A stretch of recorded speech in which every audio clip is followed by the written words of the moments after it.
Well, we had planned everything down to the last detail. I had read every book about Paris that I could find in the local library. We had bought tickets online for the Louvre, Notre Dame, the Eiffel Tower, and 10 other places besides. It was going to be a dream vacation for us, a second honeymoon, really. With the kids all grown up, there were just the two of us. And then, the morning of departure, in the cab on the way to the airport, actually, Steve, my husband, had these very sharp pains. We had to go straight to the hospital. It was appendicitis. After we had spent so much time thinking and saving for that vacation, too. So disappointing.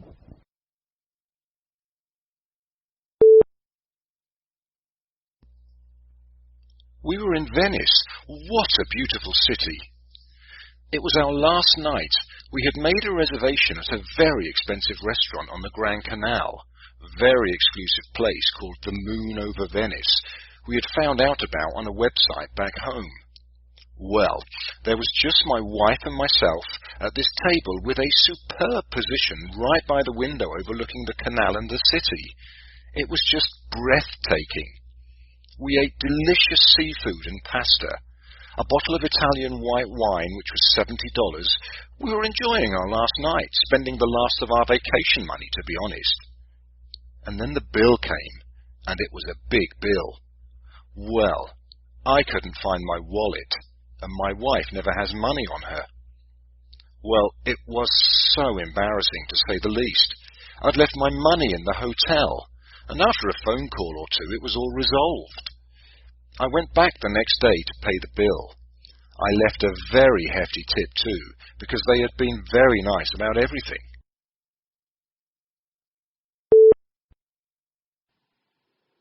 My husband will never let me forget it.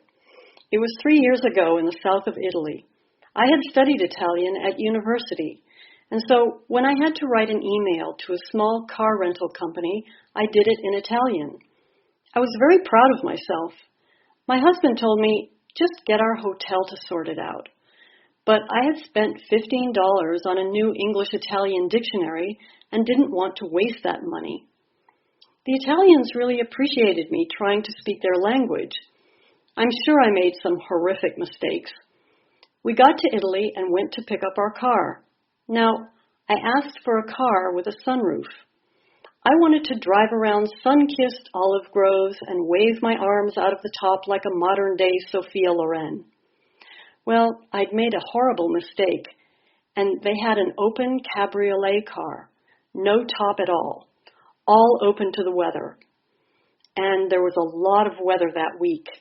Some of it rainy, some of it windy, none of it sunny. My husband says we'll go to Japan next year, and I have to start practicing my Japanese.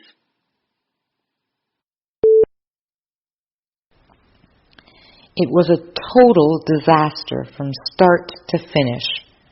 I hadn't wanted to go in the first place. It was my parents who made me. I said to them, I'm too old for family vacations, but I was wasting my breath. I'd read that London was an exciting city. I don't know who for. It rained all week. I got sick because of something I'd eaten, and my parents wouldn't stop reminiscing about their honeymoon there in the 18th century when it was all horses and fields, I imagine. Oh, and then, when we went back, I found out my boyfriend had broken up with me. He'd sent me a text that I never received until we were at the airport in the U.S.